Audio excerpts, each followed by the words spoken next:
Hey gang, I think it's safe to say that movies are finally back in a grand fashion, and that in spite of certain safety precautions, we can still go out and enjoy all these films in theaters, and even with the luxury of seeing most films on streaming. I do like having both options, but there's nothing like going out and seeing a new film you've been so excited to see in a movie theater, an auditorium, on opening night because the excitement is so wonderfully real.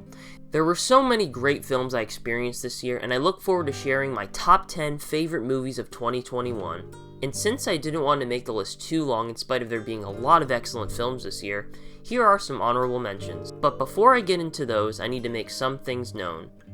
As much as I love films, I do have a life and didn't get to see every film released in 2021. And if a film you like isn't on my list, it's simply because it's my top 10 list. And these are the films that meant so much to me. But the magic of movies is what connects with you, and these are the movies that left a strong impression on me. So, starting with honorable mentions. Mortal Kombat was a film adaptation that meant so much to me because I recently fell in love with the game franchise, and seeing it brought to life in such an epic fashion that pushed the envelope like its source material was all kinds of awesome. I really hope a sequel is in the works. Luca hits all the right notes as a brilliant piece of art, a humorous, fun, and emotional ride that had such a beautiful outlook on friendship.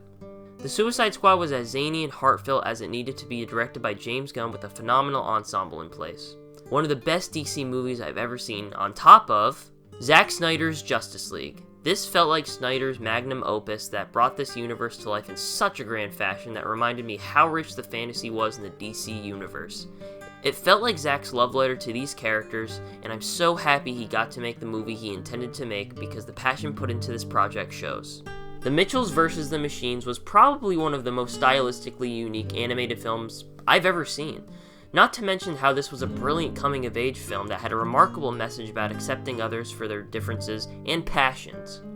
And now, here are my top 10 favorite movies of 2021.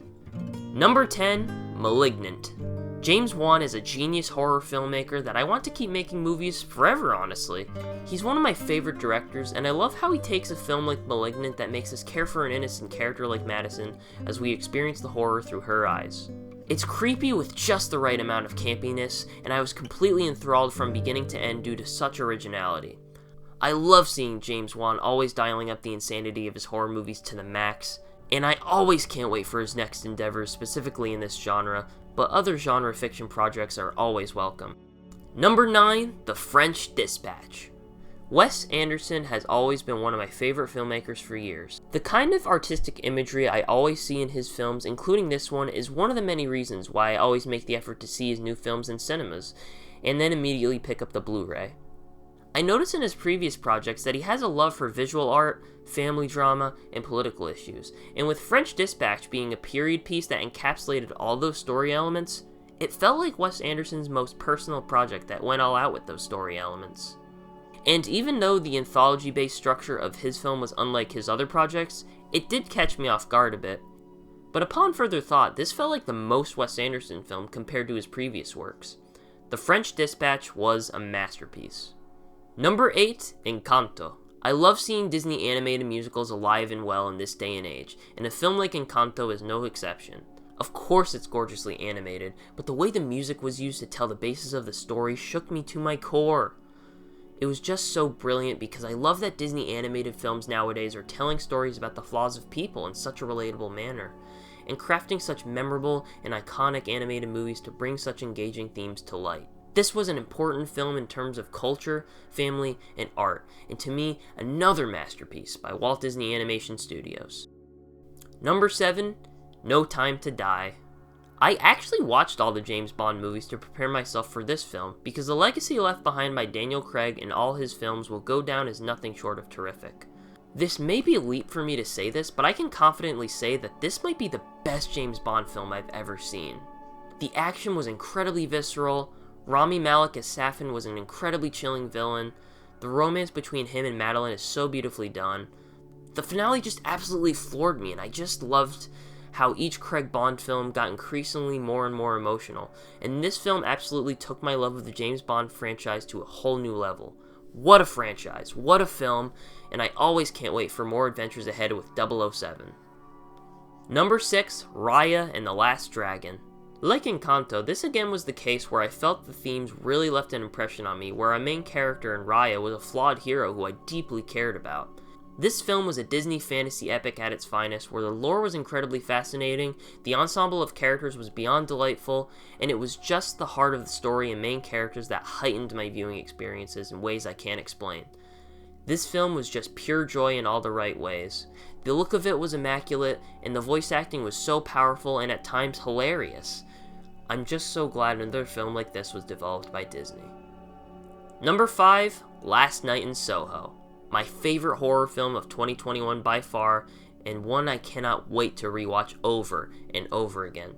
I love the amount of energy Edgar Wright brings to his films, and with this being a psychological thriller, the amount of pain I felt for Eloise's character and all she had endured was incredible. And to me, the best types of horror films are where you feel just as frightened as the main characters, and care about them enduring such action.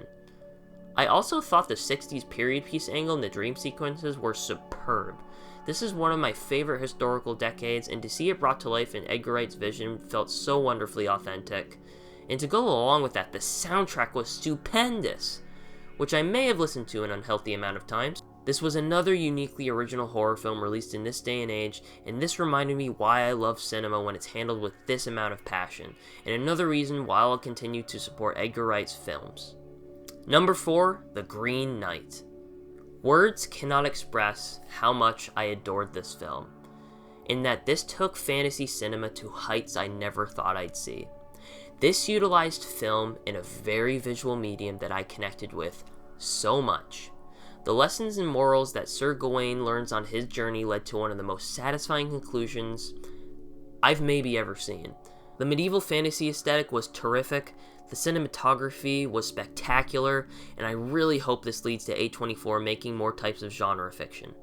There is an animated fantasy movie in the works by them, but I just loved how this film was made and would love to see that aesthetic brought to life again in live action, or if not, just watch this particular movie over and over again. Number 3, Ghostbusters Afterlife.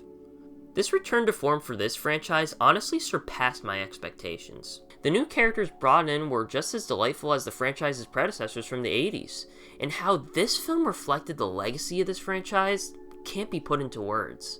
By the time this film ended, I was sobbing, and Ghostbusters was never really a franchise I had as much nostalgia for. But when I rewatched the original 2 movies, it really dawned on me how much I love this series. The characters who don the Ghostbusters uniforms are always a blast, and the different types of ghosts you always see is a joy. But the way the story continues the magic of the first films was honestly one of the greatest things I was able to experience in the incredible world of cinema. Number 2, Shang-Chi and the Legend of the Ten Rings. Visually and culturally, this is one of the most impressive comic book movies I've ever seen. This is honestly transcendent compared to a lot of other films in the MCU for me, and I still love every single Marvel movie. The direction for this movie culminated in a fantasy martial arts extravaganza that I'm so elated was made today. Simu Liu was electric as Shang-Chi, and I can't wait to see more of him in the MCU. Awkwafina as Kate was honestly a fireball, and the best, and Munger Zhang needs to be in more films, please and thank you. Tony Leung as Wenwu probably played one of the most understood villains that I've seen in recent years.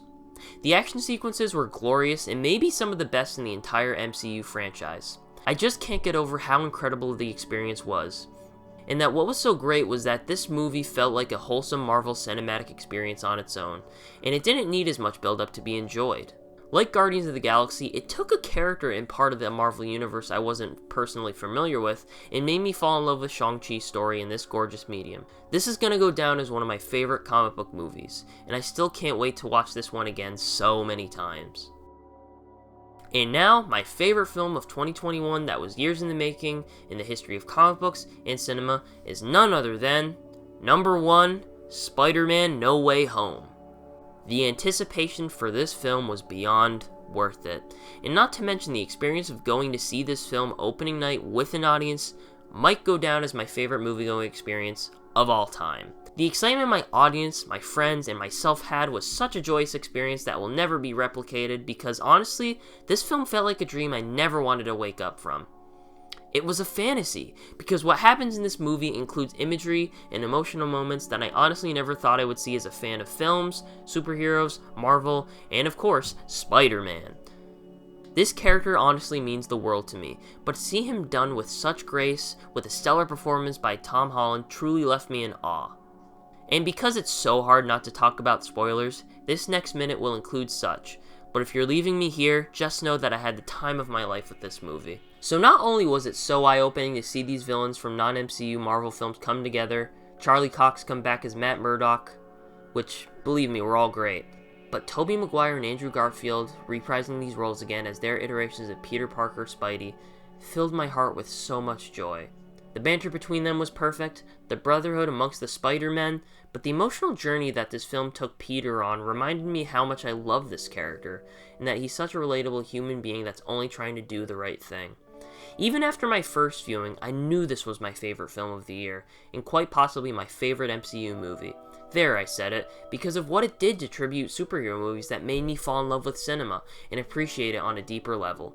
But where it took Holland's Peter Parker was so impactful, and I can't wait to see where the future of his Spidey is taken. It's just so awesome, because even though this film is a fantastic entry in the MCU for what it is, I still look forward to more. How can you lose? Spider-Man No Way Home is cinema, period. What a fantastic year for cinema, and there were still so many I wanted to include on this list, but there's only so much time, and I'm very happy with the 10 movies I got to share with you all this year. So if you want to look forward to more videos, tune into my most anticipated films, TV shows, and video games videos that I have in the works. I'll post those, links will be in the description, all that jazz. And you can follow me on social media, facebook.com/thealexcorey, and at AlexJCorey on Twitter and Instagram. Thank you all so much for watching, and I hope to see you in the next video. Take care, everyone.